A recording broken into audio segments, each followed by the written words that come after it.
on a décidé de faire un festival et c'est pas que nous qui l'avons décidé.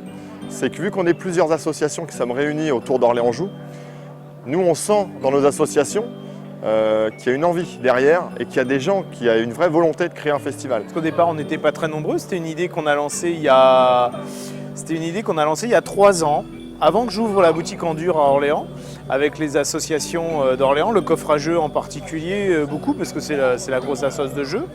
Dans l'association du coffre à jeux, il y a encore 2 ans, on était 40. Aujourd'hui, on est 120. Donc on sent qu'il y a un vrai engouement en fait, pour le jeu. Les gens étaient mûrs, prêts, ils avaient envie.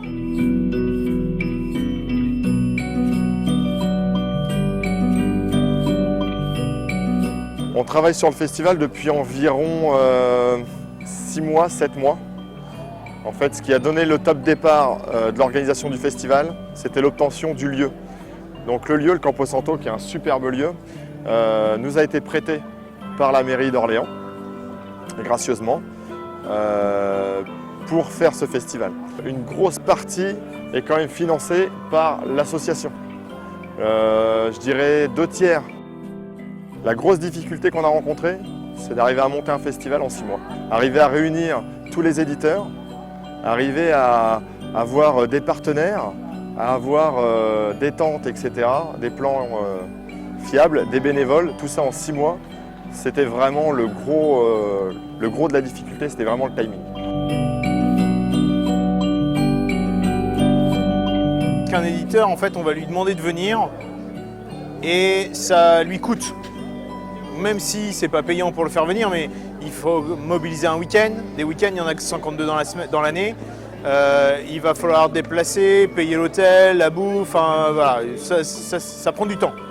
Et donc du coup, l'éditeur il va le faire et ce qu'il cherche lui, c'est faire connaître son jeu, c'est le faire vendre. Donc il faut que déjà on puisse acheter le jeu sur place, ça c'est important. Il n'y a rien de pire que de montrer un jeu et que les gens qui découvrent le jeu ne puissent pas l'acheter. Donc il faut qu'il y ait un circuit commercial qui existe. Il faut avoir conscience qu'il faut que ça soit rentable pour lui. C'est pas juste c'est fun quoi.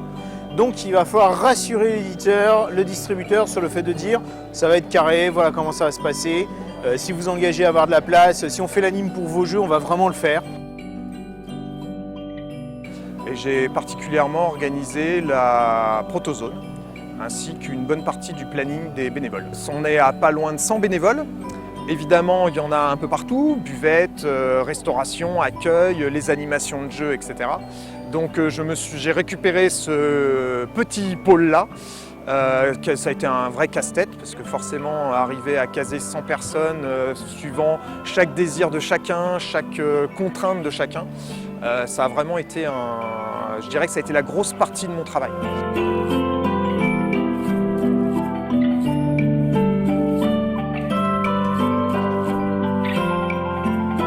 Alors, l'organisation d'une protozone, comment ça se passe? Il faut déjà déterminer quel type de protozone on veut. C'est-à-dire, est-ce qu'on veut du concours de proto? Est-ce qu'on veut que les auteurs arrivent librement, présentent autant de prototypes qu'ils veulent, etc. Moi, je suis parti vraiment sur une zone la plus libre possible, parce que dans la plupart des festivals aujourd'hui, il y a un concours, du coup il y a des inscriptions, du coup on peut présenter qu'un certain nombre de jeux et c'est assez restrictif au niveau des auteurs, enfin moi c'est ce que je ressens en tout cas. Donc j'ai vraiment voulu faire une zone la plus libre possible. Les gens viennent, amènent autant de protos qu'ils veulent, ils ont des tables à disposition et ils gèrent leur espace comme ils veulent.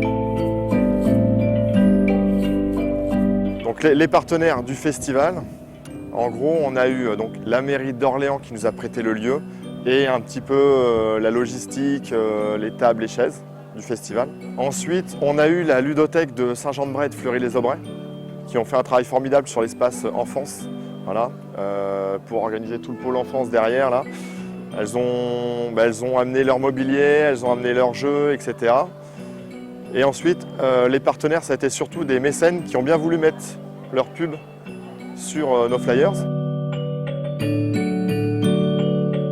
Si j'avais des conseils à donner à des personnes qui voudraient monter un festival de ce type-là, la première chose, c'est d'être sûr d'avoir le lieu pas mal de temps à l'avance. Nous, on a eu le lieu assez tard, du coup, on a eu peu de temps pour organiser le festival et du coup, on a tout le temps été dans le rush et dans le speed et c'est pour ça qu'on a fait des erreurs parce qu'on faisait les choses trop rapidement. La deuxième chose, c'est d'être sûr d'avoir des des gens sur qui on peut compter, c'est-à-dire de créer un noyau dur qui soit relativement important. Nous, notre noyau dur, c'était 4 personnes au départ, c'est pas assez. C'est pas assez si on n'arrive pas à trouver des gens qui prennent des pôles, qui s'investissent vraiment, ça fait trop de poids à porter pour trop peu de personnes. Ensuite, bien segmenter les choses et arriver à s'y tenir. Donc si on segmente, ça veut dire qu'il faut qu'on ait des personnes à mettre en haut de chaque petit segment pour qu'ils puissent vraiment bien le gérer. Voilà, et puis après, être sûr que les éditeurs nous suivent, que les acteurs locaux nous suivent.